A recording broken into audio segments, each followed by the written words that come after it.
Tell us why you, not your opponents, is the best candidate for sheriff. My name is Liz Donegan, and I have over 31 years in public service. And I think what separates me out is that I have done the work. I'm a former corrections officer with the Travis County Sheriff's Office, and for nearly 26 years with the Austin Police Department. And during my time with the Austin Police Department, I made significant changes in areas where I have worked. As a detective in the Child Abuse Unit, myself and a couple of colleagues went to the Crimes Against Children conference in Dallas, Texas. And while we were there, we saw the Dallas PD Sex Offender Unit, and we were thinking, why don't we have this in Austin? So the three of us came back, and what we ended up doing was creating what is now the Sex Offender Apprehension and Registration Unit. When I was in the Missing Persons Unit, I saw that we did not have an alert or practice and policy for children who had been abducted in Austin. This is before Amber. So I went down to Friendswood, Texas, and met with the parents of Laura Smither. She's a 12-year-old girl who was abducted and murdered, toured the Laura Recovery Center, brought back all of the documentation that they gave me. I'd spent a few hours with her parents to understand what they did in response to their daughter's abduction and murder, brought all of that information back to Austin, went to the Austin Crime Commission and stood before them asking for the monies that we needed so that we would be able to provide the hardware to push out any of these alerts. When I came to the Sex Crimes Unit and took over the Sex Crimes Unit, I completely changed the way that we responded to and investigated sexual assault. And that was from the bottom up, from cadets who were in the cadet academy, and the way that we were teaching them about the realities of sexual assault. We moved away from stranger sexual assault and focused on the majority of our cases, which is non-stranger sexual assault. And we shifted that paradigm so that the officers who were responding to these crimes and the investigators who were investigating them understood the incredible complexity of these crimes and what it took for us to be successful in holding offenders accountable.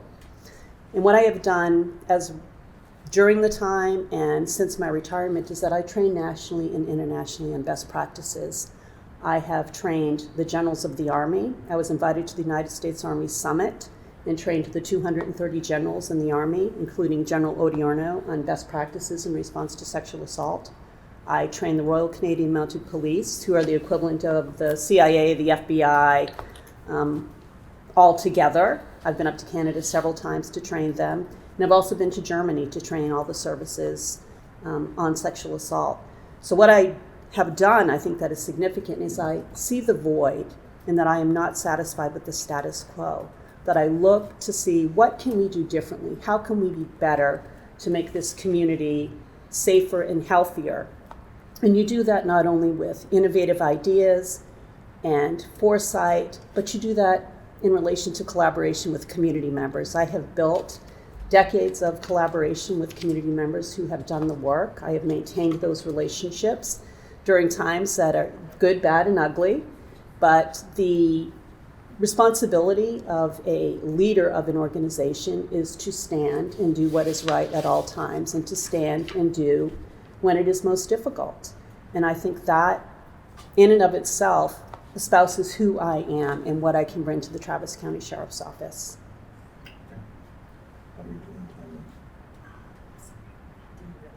Counting as a question. I thought they were just introductions and counting questions. So Veronica is here, is keeping time. We'll try to be good about the 3 minutes, and she'll raise her hand when we get there. And then you just, at that point, you just wrap up your thoughts. Sheriff, same question. Thank you so much. I think what separates me is qualification, collaboration, and motivation. I have over 40 years of law enforcement service. 30 of those years have been right here in Travis County. I am the only candidate running in this race who has led 3 executive law enforcement agencies, county executive law enforcement agencies. I was an investigator at the Travis County District Attorney's Office for 21 years. In the last 7 of those years, I was the chief investigator. In 2012, I ran for constable and won that election, and then in 2016, I ran for sheriff and became your Travis County Sheriff. For over 30 years, I've built strong collaborations here in Travis County because we here take on big issues and issues that are too big for just one person, and so we have to work together. That's why I value the NAACP and Nelson Linder. We have a program called Building Bridges where we address racial equity and racial accountability. My friends at Safe Alliance and Texas Advocacy Project and Mothers Against Drunk Driving, we support victims. And we have been in the immigrant community working on building relationships with people that they trust, like churches and pastors, teachers, the consulate general, and workers' defense, to help us get the message out that we care about their safety and not their status. And then I have my partners in our mental health world, where, like NAMI of Austin and Integral Care, where we're working hand in hand trying to find alternatives other than incarceration for people that are in mental health crisis. I don't want to leave out Truth Be Told or my Women's Advisory Board, where we're working on trauma-informed care for women incarcerated. We're joining forces, we're working, we're adding our resources together, and we're training and we're educating together. Now, a little bit about motivation. My motivation is the men and women at the Travis County Sheriff's Office who protect and serve all of us day in and day out. My motivation is also my love for this job and for the community I serve. I don't have an axe to grind, I just have an unwavering commitment. Thank you. Thank you. Mr. Altman. Can you repeat the question? It's been a while, sorry. Can you repeat the question, please? What makes you the best candidate for this job? Okay, I believe the things that separate me are my passion, my dedication, my experience, and my integrity. I'm a third-generation law enforcement officer. My brother is a captain with the Austin Fire Department. My sister is a retired school teacher. I come from a family of public servants, and it's what we do. At the age of 18, I volunteered to be a big brother for Big Brothers Big Sisters of Austin. Over a 10-year period, I had two little brothers from disadvantaged homes. At the age of 22, I started with the Sheriff's Office. And other things I've done, I've volunteered for my daughter's YMCA, baseball, soccer, volleyball, another team, basketball teams as a coach. Since leaving the Sheriff's Office in 2017, I've started I started a landscaping company. As part of that, I do a thing called Pro Bono December, where I do free jobs for veterans and for elderly and those in need. I put up Christmas lights. I built a fence for a veteran. I assisted with a cleanup of a World War II veteran's yard that was a mess, Lewis Hicks. I was with the Sheriff's Office for 25 years. I worked in the Law Enforcement Bureau. I worked in the Corrections Bureau. I promoted through the ranks, becoming a sergeant, being a detective. I was on the SWAT team. Patrol, community services, taught the DARE program, and along with all that, I generally went above and beyond. If there was any extra task I could take on, I would take it. When they were looking for volunteers to respond to Katrina, to Hurricane Katrina, I volunteered to be on the response team, and I spent 2 weeks in Louisiana assisting there. I was also an adjunct instructor for the academy. There was a class that I learned about that needed to be taught. I got myself certified to teach that class for the safety of our officers and the community, and I taught that class to every patrol deputy over a year period. I was also on our Sheriff's Office dive team for 16 years as a volunteer capacity, and Travis County is a very deadly lake. I assisted in recovering probably 75 to 100 drowning victims out of Lake Travis. When I started, I was not a very accomplished diver, but I had someone work with me, and I improved to the point where I became a team leader. And when I left there, I was over entire operations of the dive team, ordering all equipment, maintaining everything. And the last recovery I did was of my own deputy on September 18th of 2014. I was a sergeant working. Are we close? Okay. She called out on the radio, and I assisted in the search, and I was part of the dive team that recovered 36 hours later. It led to me understanding the need to take care of the mental health of our officers, and it saw that was not being addressed. We'll start with you this time Yes. and go the other direction. What are the main obstacles that stand in the way of more sexual assault cases ending with arrests and prosecutions? And what specifically can you do or could you do as sheriff to overcome those obstacles? Hey, that comes down to a lot of proper training, and I do not believe that if there's 300 patrol deputies, I don't believe that you can train every one of them, give an 8-hour class, and they're going to be qualified to investigate or interview victims of sexual assault.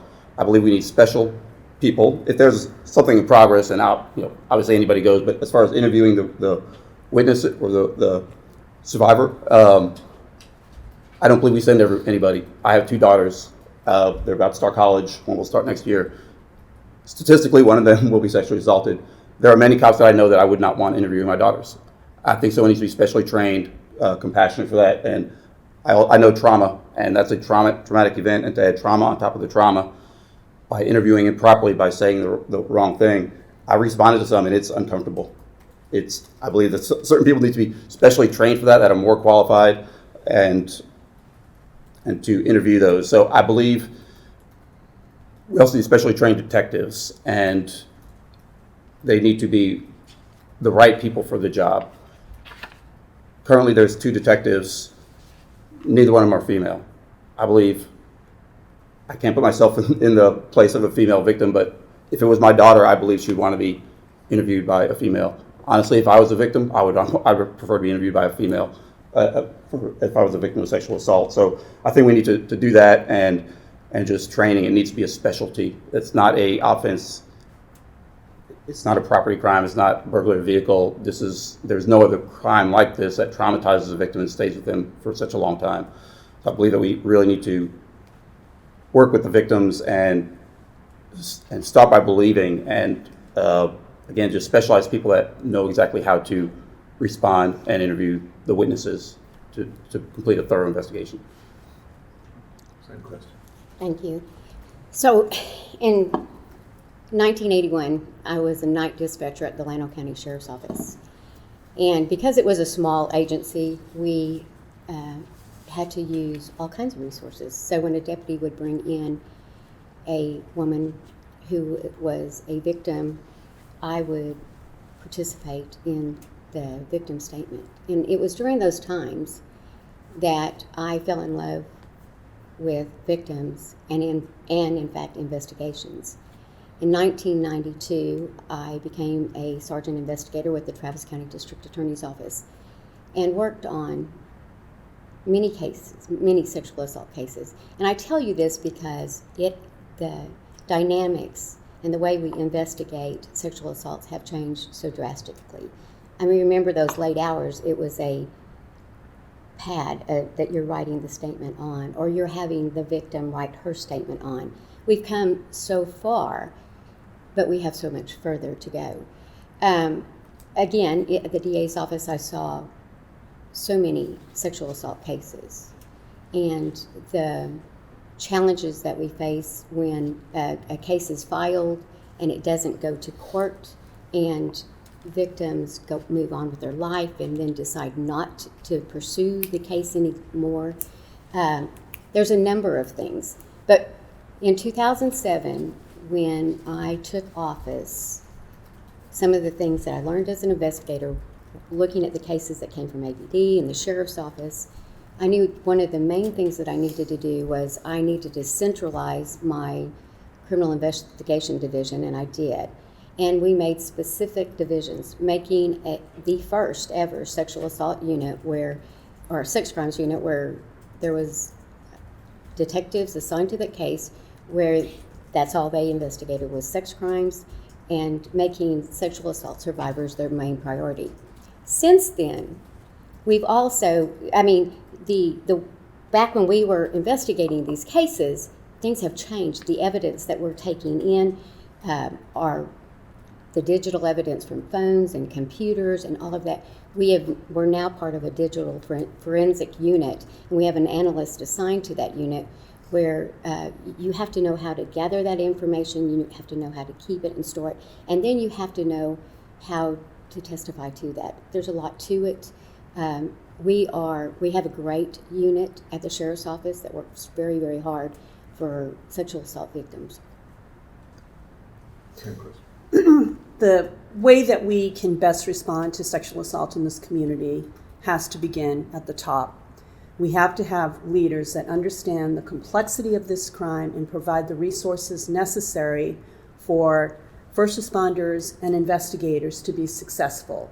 And that begins with training about the realities of sexual assault. The reality that the vast majority of sexual assaults will be committed by non-strangers, about 95% of those. We have to implement practice and policy that is trauma-informed, victim-centered, and offender-focused. And that takes time to change the culture, because historically within policing, what we have been taught from the academy on up is specific to stranger sexual assault, yet those make up a very small number of the actual sexual assaults that happen here in Austin, Travis County, and across this country. We also have to work very closely with our community partners and be accountable to decisions that are made within our own department, the good and the bad decisions that are made. And if we are truly invested in victims of sexual assault, then we have to invest in our community partners so that we all are working towards a common goal, which is to hold offenders accountable the first time they rape. That every victim who interacts with law enforcement is treated with dignity and respect. That we implement the best practices, which would include first responders who understand what trauma looks like, that they do not misunderstand that a victim who is in trauma, whose behavior might be counterintuitive to our expectations, is not someone who is lying to us, but is in fact someone who is experiencing a traumatic event. These are changes that have to take place over a period of time, and they can be sustained if you have the proper leadership in place that understands what it needs to be done within organizations to be successful. And it also is incredibly important that we maintain these relationships with the advocacy groups in the community so that we can better serve victims of sexual assault as a whole. I'll follow up, and we could just take a minute on this one, on something you just said about first responders. Mm-hmm. Understanding that a victim is not lying. I guess I'd like to know if that's the case now. Are there first responders who understand how to deal with a sexual assault victim? Or is there improvement needed in that area? Yep. We can start with you, Sheriff. Okay, go ahead. I believe, I agree with Liz. It does require training and changing a culture and prioritizing it. I also believe that that's not happening at the Sheriff's Office. I believe that we have a sex crimes unit that is very responsive, and I think that the training that we have at the academy trains our first responders to be proactive toward the victim and to be there for the victim. We also have a really great victim service unit that we call out to help support the victim. And I do believe that when we respond to a victim, that first responder makes a huge impact on how that process will move forward. And I think that's a priority. I don't believe at the Sheriff's Office that we have a problem with first responders not believing victims and not caring and taking care of victims. We absolutely need a lot of improvement there. And as I mentioned earlier, your general trained patrol deputy cannot have enough training in responding to a sexual assault victim and the needs. And again, if you say the wrong thing, it could have a tremendous impact. They're already feeling guilt, undue guilt. And to say one thing that could add to that stays with someone forever is not something that we can play around with. And you can't, like I said, you can't provide enough training for everybody. You can provide enough training for 10 people. Someone per shift is a specialty in that. The Sheriff's Office, I know Austin Police Department takes a lot of sexual assaults. From my experience with the Sheriff's Office, there are not a whole lot of them. So You may go a career and take 3 or 4 of them. You can't become specialized in that time. So we need people that are specially trained, that are responding, and same thing with the detectives. And we need to use resources that are available to us. We need to meet SART. They include victims in their board, and they have the resources. They have the knowledge of those things, and we work with them and allow them to train us. The trainers at the academy, our academy staff does an amazing job for the resources that they have, but I don't know any of them that are certified in teaching sexual assault training. In 25 years, I went to mandatory every year, 40 hours every year. I have over 4,000 training hours. I can interview someone for sexual assault, but I'm not specially trained, and so we absolutely need specialists in that area to do the investigation and to not add additional trauma to the victims. You brought up this point. You want another minute to elaborate? Sure. I believe that most police officers want to do the right thing, but when we're talking about sexual assault, they are not being trained in a way that is conducive to extracting information in a trauma-informed way. And that, again, goes back to leadership, that we need to invest in our first responders and our investigators to help them understand how can they be successful. And it is an issue. It's an issue all over this country. I have been asked on several occasions to come up and look at a number of cases through the Police Executive Research Forum for a story in the Minneapolis Star-Tribune about law enforcement agencies who are not responding appropriately to victims of sexual assault. And I do not believe in my heart of hearts that these officers are malicious. They are just not trained. They don't understand that this crime is like no other. So it's incumbent upon leadership to effect a cultural change and for us to provide the resources so that they can better serve the public that we are sworn to protect. Okay. We'll start with you, Sheriff. The County Commissioners Court has had plans, or has plans. They're moving forward with this plan to build a new jail facility for women. Mm-hmm. Do you support building this facility now? And does this adding more beds for women undermine efforts to improve and build on diversion programs? I strongly support building the new women's facility. When I took office and heard about the master plan for the jail facility and how it would reduce the amount of beds after it was built, that's important. But what I remember is, what we need to remember is we here in Travis County have been working very hard on diversion. That's why we have a 3,100 bed facility, and we only have close to 2,100 people in our facility. But what you have to remember is the classification of those beds. Because we are jointly working with the criminal justice system on diversion programs, those 1,000 beds are really for misdemeanors who we're not keeping in our jail. And we're in the process of decommissioning some of those beds, or reviewing how we can decommission some of those beds. But more importantly, I want to talk about the Women's Advisory Committee that met for 10 months. We had professionals who have researched trauma-informed care, and we met along with our professionals with the Corrections Bureau, and we told them to dream big. How can we help women, and how can we build a facility that is trauma-informed care? For 30 years, when everyone was corrections officers 30 years ago, corrections was all about punishment, and buildings were built for men in mind.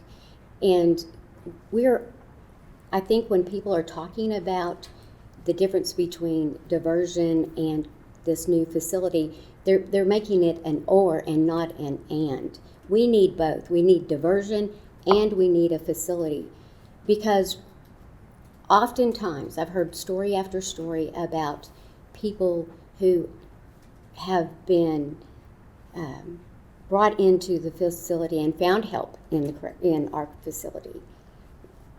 We're always going to have people. We're always going to have people coming into our facility. We've got to be able to take care of them, and I very much support it, and I support it being a trauma-informed care-based program. Houston is already contacting our advisory committee about how they can also implement a program like ours. I think we're leading the way, as we should, to provide effective housing for the women that we have in our custody. I do not believe that we need a women's jail. As the sheriff pointed out, there are 1,000 empty beds in the Travis County Jail. We don't need to spend $80 million to build more empty beds. Already $6.6 million has been approved to design this building. There's $72 million at the table that has not been spent yet that can go to so many other things. Renovating. Certainly, we need having a facility for women only is a great idea where they can have there can be medical in the same building or in the same location. We can get more therapists for women that have been victimized and abused, and that a lot of times that leads to them committing offenses. That may be why they're in jail. Drug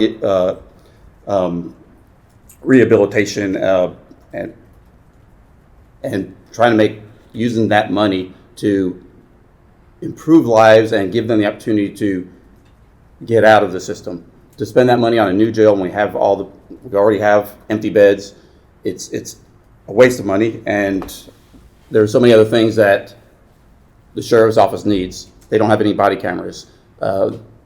There's soft pay issues that would help morale.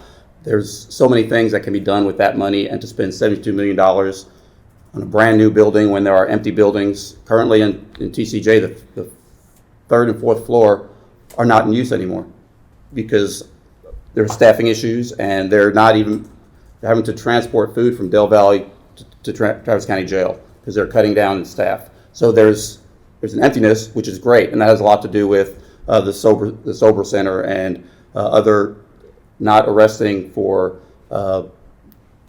driving with that invalid license, I believe, and less marijuana arrests. So the numbers are going down. Why should we build something to increase population when the numbers of population is going down? I'm adamantly opposed to a new women's jail. I do not believe that if we are a progressive community, that we believe in criminal justice reform, that the answer to women's incarceration is building a new jail. We need to implement real programs that are specific to gender-responsive programs for women that we can implement now within the Travis County Sheriff's Office. I, along with John, agree that if we want to renovate current buildings, that we could implement medical facilities to address the specific needs for women. That is something that I think that we could do. But I do not believe that we can call ourselves progressives and our answer is to build a new structure to house women.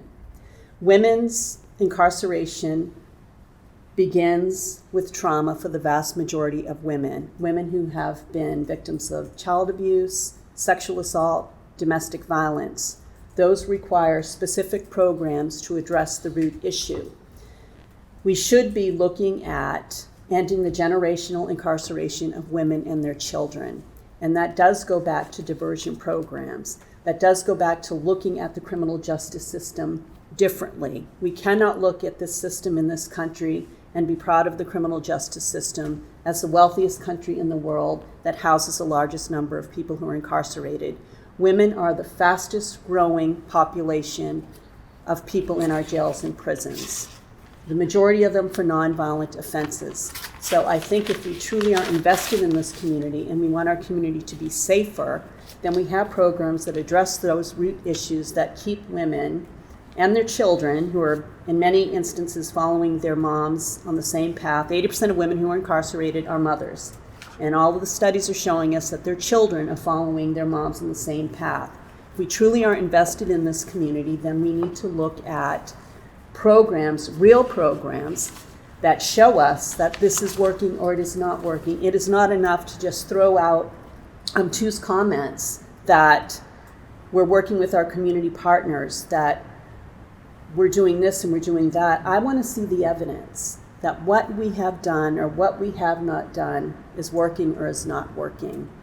And then look at reforming the criminal justice system here in Travis County, because it currently is not working, and it does not make us safer, and it does not end the generational incarceration for many families in this community. I wanted to get to the topic of, I'm sorry, do you have a response? Oh, if I can, I For a would minute, like to. please. I would.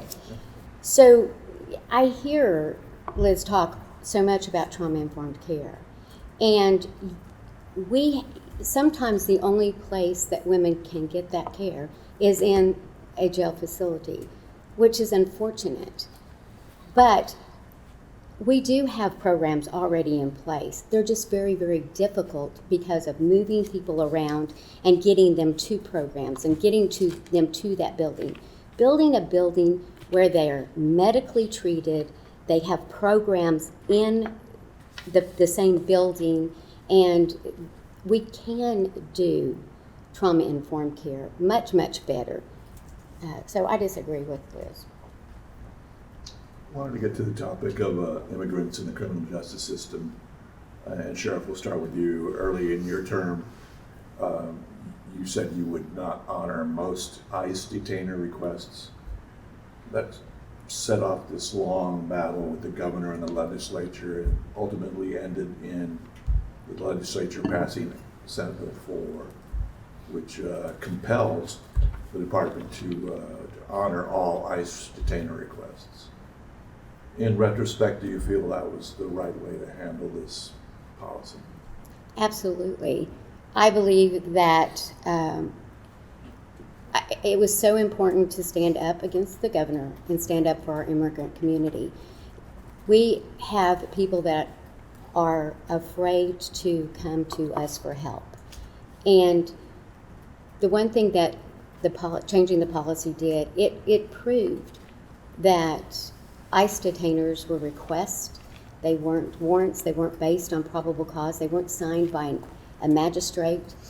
We also proved that when immigration was required to bring in a warrant, that they did.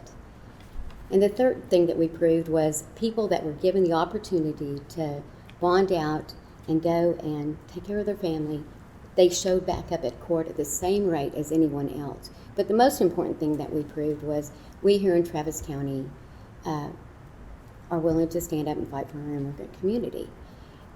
We have too many, in the sheriff's office, we have homicides that we know that have happened in the immigrant community that people are not coming forward to talk to us about because they're too afraid to. We're here to stand up, and we want victims to be able to come to us for help. And it was really important to me, and I would do it again. I think that we're a welcoming city. This is an important decision, and it was an important issue for our community, and it was an important issue for me. Since leaving the sheriff's office, I started a landscaping company.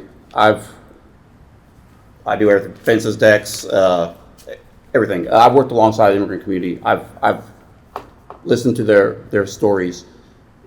They are not rapists. They are not murderers. These are hardworking men and women that are trying to make things better for their family. So I do not believe that someone should be treated differently because of their immigration status when they're just trying to make life better for their family. One place where I went through a lot of bullying, and I emerged stronger because of it. And the governor's used bully tactics I don't agree with. However, there was a grant that was issued to every agency that applied for bullet-resistant vests for their officers. And instead of applying for that grant and letting it be denied, the grant was not even applied for. Would the governor have denied the grant? Possibly, but then the onus is on him. Then you say, look what he's doing to my officers. He's because this little spat, well, not little spat, but this argument, he's taking it out on my officers. And that, we do have to stand up for the immigrant community. We also have to stand up for the men and women of the sheriff's office that protect and serve the community. And we have to worry about their morale, because they are, whoever wins this election is the sheriff. They're not the sheriff's office. The sheriff's office is the one who deals with all communities, whether in the jail or on the streets. So we need to make sure they're taken care of and making sure their morale is high and they're being treated better, their mental health needs are being addressed, so they can better address the needs of the community. I always said you cannot take care of someone else until you take care of yourself. I've learned that. And we have to take care of our officers who are taking care of the community. So yeah, I do believe that we need to fight for the immigrants and embrace, in the end, not treat someone differently. I've often said, and if I lived on one side of a wall where I could not provide for my daughters, and on the other side of that wall I could, there's not a wall big enough that you can build that I'm not going to go over there to take care of my daughters. I think what happened in the last election has not made the undocumented community safer. I think by taking on a Republican governor and a Republican legislature was not necessarily the best fight at that time, nor now. I know for a fact that the undocumented immigrant community is less safe now than they were, not only here in Travis County, but across this state. What we say as leaders is incredibly important. And unfortunately, because that was the sheriff's platform during the last election cycle, that got a lot of attention. But the attention was at the cost of the undocumented immigrant community. As a member of the Sexual Assault Response and Resource Team, we know through the Austin Police Department that less victims of crime are seeking U visas, that less victims of crime are seeking advocacy assistance from our partners that sit on SART. So I think when we are taking on a fight, and I think any of you who have known my career knows that I will take on a fight, but I have a plan. I have a plan before I take on a fight so that what I am doing is actually going to help at the end game. It's not going to hurt. So I think that was not a fight that I would be willing to take on. I am all about ensuring that the undocumented community is treated with dignity and respect, and implementing community programs that are investing in the undocumented community so that they understand what the role of the Travis County Sheriff's Office is, and that we want to encourage them to report when they are victimized, because when one section of our community is not reporting being victimized, that makes all of our communities less safe. And they are at a very pivotal, critical point in the undocumented community's lives because of the national discussion around undocumented immigrants. And so we really need to do some significant work to assuage their fears. And I want to see real programs in place, real discussions, so that we can help them understand that we want them to report to law enforcement, that we are here for their safety solely. Please. Sure. First of all, the staff got, not only did our staff get rifle resistant vests, everybody in Travis County got rifle resistance vests. And there was a plan. There was a community, and there was people who care about the immigrant community working with me. This wasn't a Sally platform. This was a community platform that a community effort that I stood on and stood up for. So there was a plan, and there was a lot of people that supported that plan. Can I have 30 seconds? Yes. The rifle resistant vests, they were purchased. There was media pressure, and they were purchased.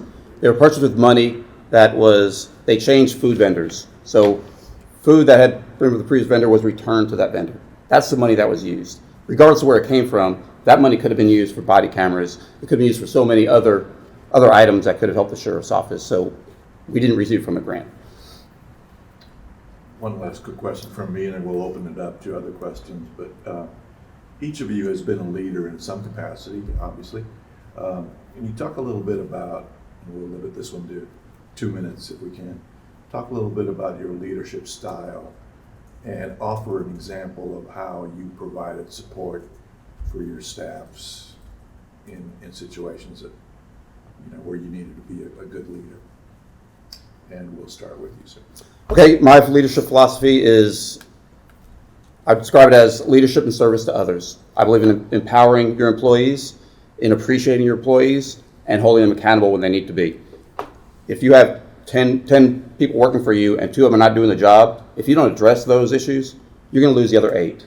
So as a sergeant, I built a family. My shift became a family, and that's what we need to do. I was fortunate to work for Doyle Bailey, Margot Fraser, and Sheriff Hamilton. They all created a family environment. They, by their own admission, were not perfect, but they had compassion, and we held each other accountable, and we supported each other. An example that I would give is there was a policy put down that was going to change the seniority as far as what shift you got, and nobody on patrol was happy. The deputies on day shift, I was a day shift sergeant at the time, they weren't happy because seniority, most of those go to day shift. I had also worked on night shift. I know that there was plenty of seniority on night shift. The people there wanted to be there. So that was going to be changed, and all the deputies were outraged. I was a sergeant. I had nothing at stake, but I solicited input from every law enforcement deputy, every patrol deputy, and said, please send me your information, what are your thoughts on this? Keep it respectful. And I put all that together. I put together a chart showing the differential in number of employees on each shift, as far as there's a shift minimum. So like day shift may have a shift minimum of 8 and have 12 employees, while midnight may have a shift minimum of 11 and have 13 employees, and just disparity. So I pointed out that they needed to move some people around. And it was very well received by the men and women. The responses I got were overwhelming. Thank you for doing this. Thank you for standing up for us. And they changed it. They agreed, and I was put on a committee to alter that. And I was very well thanked for not just presenting a problem, but for also having a solution. Okay, Sharon? The role of the sheriff is an executive position, and it's yes, you have the responsibility of leading close to 1,800 men and women, but you also have a responsibility of working within the criminal justice system and working with other leaderships, like with the DA's office and with defense attorneys and with judges on a number of issues. You also have the responsibility of taking the needs of your agency and the needs of this county and fighting to change laws in the legislature. I have been doing that now in 3 different law enforcement agencies. I believe that we have to give our staff the resources, the training, and the support that they need. And then you have to let them to be able to do their job.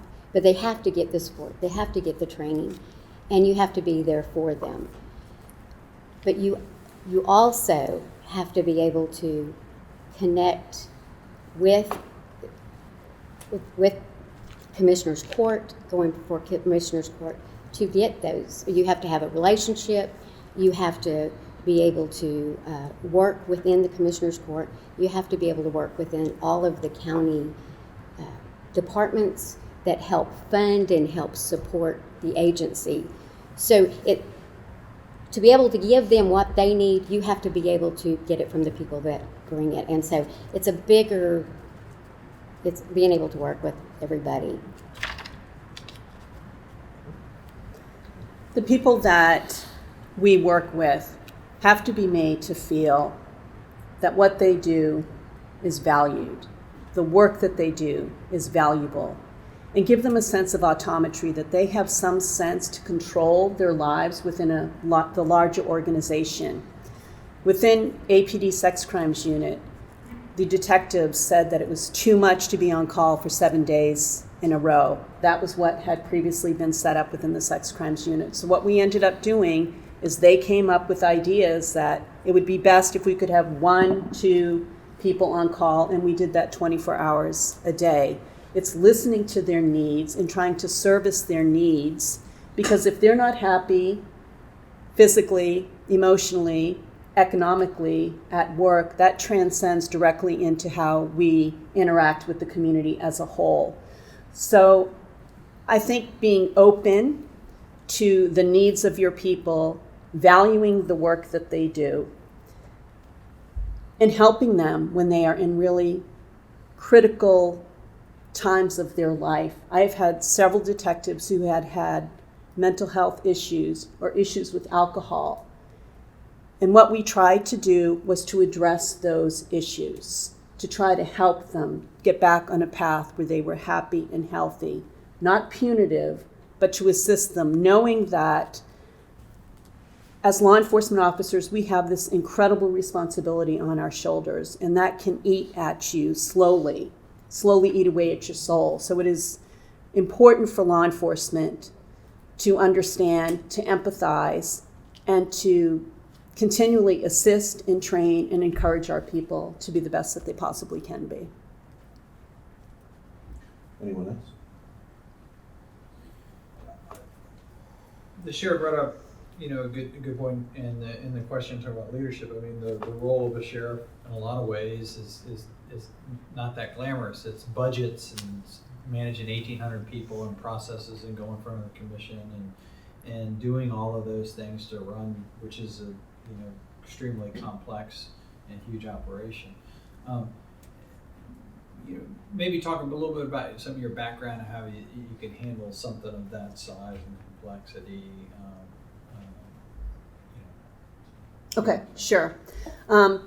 Within the 3 organizations, I did have a budget, and I did have people that I had to handle, certainly not in the capacity of the size of the sheriff's office. And I have a track record of being able to communicate and collaborate with our partnering agencies. And I think specific to this particular profession, law enforcement has to have leadership in which the people not only feel valued, but they can look up to that particular leader to be able to work in a profession that has been really hyper-focused on the negative of the profession instead of all of the good work that happens. So I think you need that aspect of it, as well as someone who can manage a budget. And I was able to manage a budget in the sex crimes unit, the missing persons unit, and the sex offender unit. And I think that's an important piece, but I think the larger piece is your ability to lead people. Because if you have people that believe in you, that believe in the work, that are happy and healthy, and as I said, that relates to how they interact with the people. You're doing it, so you can talk a little bit about it. Oh, I can. We have a $198.4 million budget. But you can't, as a leader of an organization, you can't just be interested in your budget, right? I mean, we have one of the highest budgets in the county. You have to take into consideration everybody else's budget too, because we're all taking money out of one pile. And you have to think about, you have to juggle what is you're responsible to the community, to the agency, and to your people for compensation. There are so many needs and so many uses for money, and it's not just budget. You also have to make sure, like we've talked about a lot, taking care of the 1,800 people and making sure that they are healthy and they're safe and they have all their needs.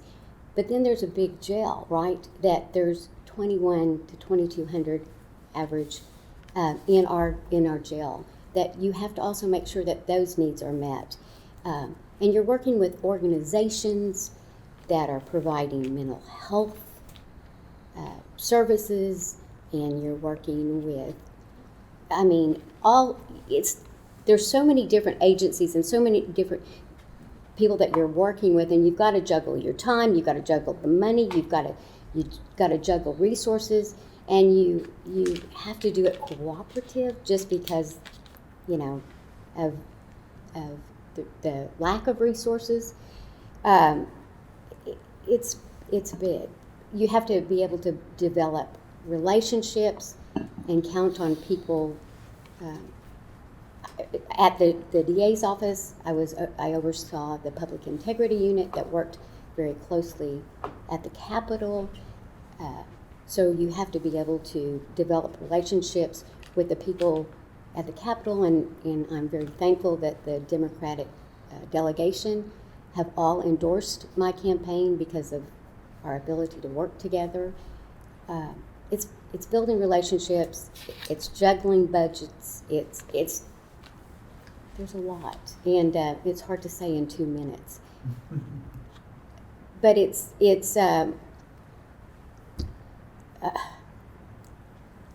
there's a lot of responsibility, and it's in a lot of different areas. So administrative experience is something that I lack. I was over the dive team. We had about $500,000 in supplies. It was about a 14-man team. I coordinated 120 hours worth of training. After leaving, I started my own business from scratch. But that pales in comparison to what a sheriff has to do. I get that. A leader does not have to know everything.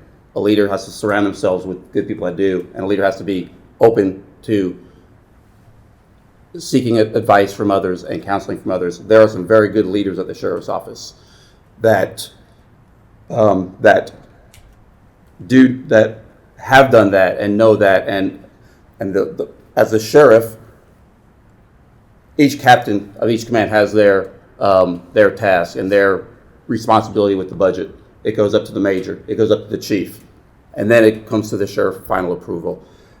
So I play a lot of sports, and I started playing volleyball 10 years ago in a church league, and my technical skills weren't great, but I've always said what I lack in experience, I make up for in effort, and I will educate myself, and I will begin by leading, and leading by example. And I would not ask any of my officers, any of my deputies or administrators to do anything that I have not done myself.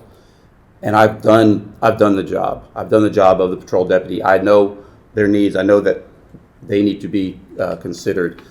I have a good working relationship with the Commissioner's Court. I've spoken with most of them. I've made presentations at Commissioner's Court, and they respect me. They may not agree with everything I've had to say, but they do respect me. My situation at the Sheriff's Office is a long one, but I left under not great terms. I was terminated because of a trauma-related injury. 3 months into the Sheriff's Office, I had been recommended for 3 months of administrative duty before being reevaluated for a minor trauma-related injury. And my career was ended 1 week before I was due to get reevaluated. Okay, it knocked me down. The death of my deputy knocked me down. The loss of my agency knocked me down even harder. But I got back up each time, and I got back up stronger. And I am dedicated. I have a passion for this agency. I gave more than half my life to this agency. I love the Sheriff's Office.